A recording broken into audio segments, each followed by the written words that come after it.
Hey everyone, welcome back to Crypto Cash. Thank you so much for joining me here. Happy Friday to you and your family. Hope you're having an amazing day, regardless of this wonderful red candle we're seeing here so far for Bitcoin. So much for the gains. I hope you took some profits. I'm congratulating a lot of my community members for just doing a fantastic job yesterday. Catching that short at 31,500. Awesome stuff. We took some healthy profits. Also, a lot of cool things here too with our Premium Plus group here. Got a nice 10% from BNB, 9% BNB, Litecoin 9%. BCH 8%, 9% XRP. The hits keep coming, so it's really cool to be able to have that opportunity. So again, congrats again to everyone. And obviously, yes, I know we did unfortunately miss out on our 31.5 short, but truth is we would have hit our targets, and that's all that matters, right? So we had the right idea. Good news is our previous short hit our target this morning at 29.9 at 22%. So congrats again to our community members, and once again, very well done making sure you took some profits too, because feel sorry for those folks that are right at the top. They go on long at 31.8, 31, it's like 7. Oh man, try not to do that. We're also going to take a look here, of course, at our fair value gaps. Kind of see here what realistically could happen if the price pulls back. I got this question earlier from one of my community members. Hey, what's going on with that? What do you mean by fair value gap? Well, simply put, these are just areas in which the price action will gravitate towards because there's a lot of profits to be taken, because whoever took the trade during this time frame, right, for example, they still haven't collected their profits, or at least all of them. They still got a lot of profits to be taken, and they're usually the large market movers that are causing this here. So again, that's kind of where we're at there. There's something to pay attention to. We're also going to look at some other stuff here as well. This is basically the market capitalization for others, which is, I know it sounds weird, but others is basically just altcoins. It's altcoin dominance versus Bitcoin dominance, okay? So we're going to look at that and kind of see what that disparity looks like. So if you're new to the channel, just be sure to stick around. It's going to be a good one today. Obviously, you want to check out our BingX exclusive offer here. This is only available until the 31st of July, as a matter of fact, and just gives you a $100 transfer bonus, or sorry, a trading volume reaches 3,000, you get $100, and you get 50 for transferring over or depositing $50. So kind of a cool offer there. What's cool about it is it's US, and essentially there's an option for US and Canadian members to effectively be able to use no VPN or KYC. It's just straight up legitimate exchange. So really cool stuff. Be sure to check them out. We also have a copy trading account too, if you're curious about that. Got 30 copy traders so far. Congrats to them for the profits we took here recently as well. That's just kind of a little side thing I have right there, but cool, fun little stuff there. Be sure to check that out in your own time. All right, so let's go ahead and jump into High Block Capital, kind of see what's going on, because there's some really cool things here. And what I mean by cool is that, well, we obviously have the price action back to 30,000. Is it going to bounce? It's hard to say specifically, but we want to address a few things here first. Okay, so we saw some whale activity yesterday. So basically, large positions were being sent and received, if you will, or sold and bought. So a lot of whales did sell, and a lot of them sold at the upper 31,000 range. So that explains why the price dropped really low. And now here today, of course, we got retail kind of taking over. It's pretty standard, but generally speaking, the common denominator here is that when the price action is low, whales are higher activity. And when the price is higher, you're going to see a lot more retail. Okay, we see a significant disparity here as well for a global bid-ask ratio. Obviously, there's been a lot more selling pressure in the last couple of weeks since the price went up over 30,000. But generally speaking, at this point here, we can see that the price action is significantly oversold. Okay, so it does imply that we might see a bounce at 30,000. That's probably a good strong support, but we keep retesting that level. Okay, it could very well break, and you got to keep in mind too. Yesterday's candlesticks here, this strong production here, a lot of that had to do with SEC and XRP taking off, right? So you got to recognize that there's the crypto. It was a good day for crypto yesterday. Okay, a lot of coins took off, but the thing you got to also recognize is that that isn't sustainable in the long run, right? It's positive for cryptocurrency in the big picture to have those things happen, but you're going to have that initial pump, and then obviously the reality and whatever hits the fan, right? That is essentially what happened. Okay, so these profits are not surprising at all. Good job again to those of my community members who have shorted and took some nice profits there.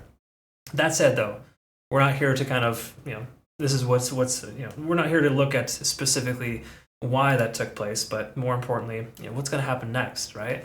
We kind of understand why it happened, because a lot of really cool stuff there for XRP, very positive SEC ruling. You can check that out on our Twitter too if you're curious. I got a lot of coverage for that. But the bottom line here is that we can see today and yesterday that there's still more shorts being opened than closed. And today, of course, tremendous amount of longs getting, not only liquidated, but just closing out in general. Okay, so a lot less interest in the upper 31,000 range. Okay, take a look at this here. This is interesting. We're going to look back 7 days instead of 12 hours. And it kind of just shows us here, if we just kind of refresh, that the longs here, look at this. There's a lot of people that got in at a long position at 31,700. Like, what are you doing? I know breakout traders get lucky sometimes, but that's just a terrible, terrible way to go. Try not to buy the top. And again, how are you going to know this is the top, right? It's no distinct reality, but I've been talking about Fibonacci retracement levels for a while. If you've been watching my channel, 32,000 is a pretty strong little resistance zone. And even though we could see 34 and higher, we still got a lot of room to grow here. Okay, we need more foundational volume at the current level. There's a fair value gap below the current price point, close to 28.5. I think that's going to get filled, and I think we're going to see. I'm going to send out a lot more long signals. Let's just put it that way. When the price gets down to that 28.5 range. Okay, and I think it's just inevitability at this point. Again, we're retesting that 30,000 range. We'll see what happens, but don't be one of these guys here that's longing the top. Okay, again. Shorting the top, different story. There was a lot of confirmational signs there. That's why I sent out the signal for 31.5 to 32,000 for the range. Again, we missed our fill by $20, and that happens sometimes. But for lack of better terms here, you just got to be smart, right? Try not to be a late long, I guess. All right, let's quickly note here one last thing to go ahead and take a look at the shorts, kind of see where they're at. Probably likely in profit majority of the shorts there, 31.5 right there, 31.4. That would have been a good entry, 31,450, and you can see they're all in the green here. So shorts are just having a good time right now, and that's pretty much par for the course. So what does that mean for us here? Is the price going to increase or decrease from here? Well, what we want to look at is just kind of the general consensus here, right? So if we kind of zoom out and let's say look at the 4-hour time frame, look how many times the price action has hit this level of 29,900. We've got, here, pull this over here, 1, 2, 3, 4, 5, 6, 7, 8, 9, 10, 11, 12 times. Okay, you compare that with the 31.5 range, for example. 1, 2, 3, 4, 5 times, right? Literally half. Okay, so what's more likely? Like, just say you're trying to kick a door in. Would you say statistically the more times you kick the door, the more likely it is to break? I would say yes, right? Therefore, if we continue to retest 30,100, 30,000 even, 29.9, I think we're more likely to break to the downside. Again, you combine that with a fair value gap. Take a look at this guy here. Again, I kind of touched on it earlier. We got a pretty significant gap here between 28,400 and 29.5. That will get filled. It'll probably likely be a candle wick. So to be truthful, I have some limit orders at 28,500 for my spot exchange. That's just kind of how I like to do it. I like to buy decent amounts on the way down. Some people don't like dollar cost averaging, but to me right now, I feel like 28,000 should be the immediate bottom. That's just, again, my personal opinion. We could go down to 25, even lower to fill that $21,000 CME gap. There's that too. But truthfully, I don't think we're going to come that low because there's a lot of good things in the market, but it would make sense for us to pull back to that level because we keep retesting this support range. Okay. All right, so let's go ahead and go through the rudimentary stuff and let's call it a day here. Sorry, I got a little preachy there. Hope you understand that I'm just looking out for your best interest. Okay. That said, we take a look at the MACD. We're diverging, big surprise. MACD concurrent with RSI coming closer to 50, we could see a bouncing point here soon. You got to recognize that we are diverging also as well here on stochastics, so I think further downside makes a lot more sense. And of course, we can see the money flow index is higher. That's averaging out higher because of yesterday's influx. Okay, we saw a lot of money flowing into Bitcoin. Touching on that too, just to quickly note here, Bitcoin dominance took a massive hit yesterday. The price was going up and Bitcoin dominance is going down. That usually is a sign that the price is going to reverse. Okay? I mentioned that yesterday. If you saw my video all the way through, congratulations, you probably picked up on that. But bottom line here is that we got a significant gap in difference for altcoins because obviously they got hit pretty hard here today. Okay, so alt's down, Bitcoin dominance kind of breaking even for the day. We should see the price average itself out for the moment. And again, all this is happening right leading into a weekend. So my practice is to try not to trade the weekends, personally. I take them off. And just, again, being a full-time trader throughout the week, different story. I know different strategies. Some people like to trade the weekends because it's the only time they have. But there's less volatility on the weekends. And to me, I prefer not to trade into it. So just note that we could see some sideways action here. But most of the things we see here are still bearish. We have a bearish engulfing candle as well. So just keep in mind there's a lot of reasons for that. We take a quick peek over here at super trend. It does look like we have shifted, and I could be off on that, but we might be losing that average true range here soon. There's a lot of little reasons why the price action is going to be turning itself around. Moving averages here as well. We can see the 20-day SMA is right there at about 30,500. So that should be the new resistance level for us. Let's see if we can confirm that on the 4-hour time frame as well.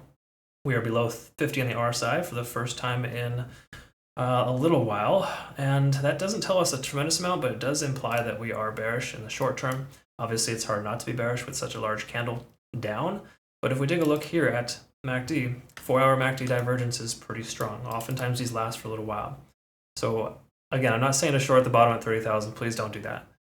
And if you're going to take a long, low leverage, low position size, because it could very well recover slowly over the weekend. Okay, because the consensus that a lot of people have right now is that the market is in good shape.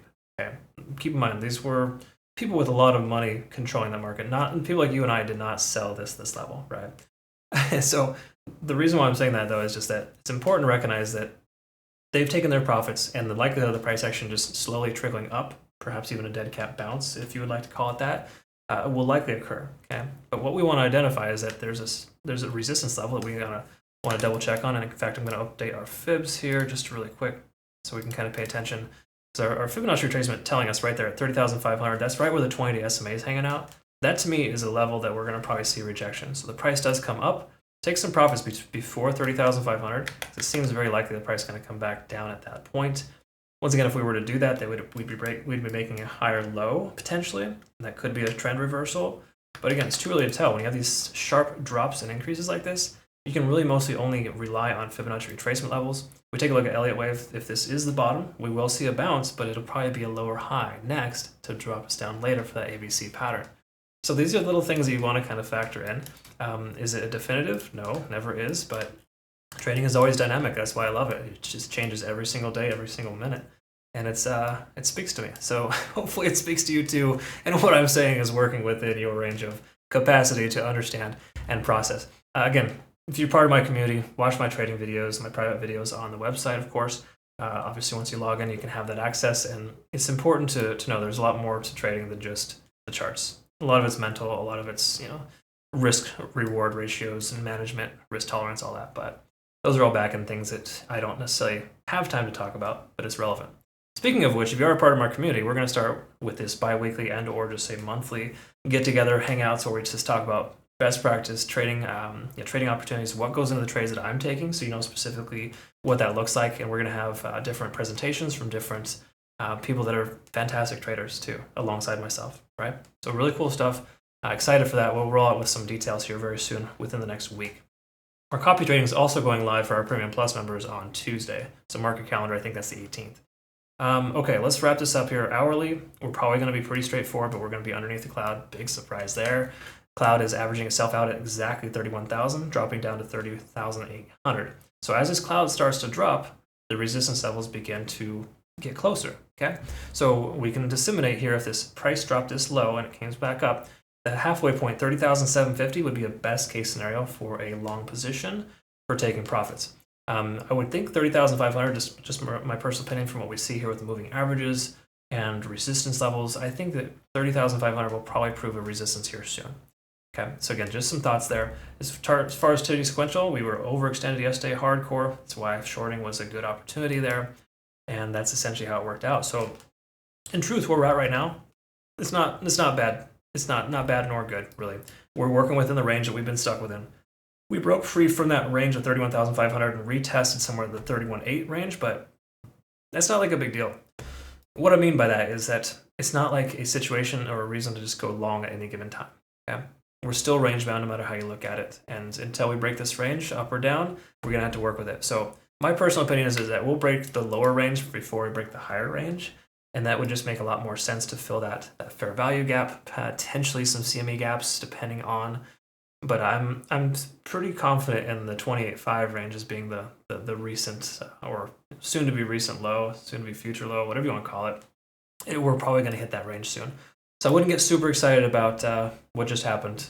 It's great for crypto, totally. 100% cryptocurrency is on the right track there. But don't think for a moment that those fundamental catalysts will continue to sustain themselves, because greed is a very real thing, and there's a lot of money still left on the meat or on the bone. There's a lot of meat left on the bone, if that makes any sense, for these people that are, they're in at 26, 27, 28,000. That's why those gaps get filled. Okay? It's a very, very normal thing. And a lot of times it just gets filled and it turns right back around. So that's why I would recommend some spot orders, maybe the 25 to 29 range, 28,000 to 500.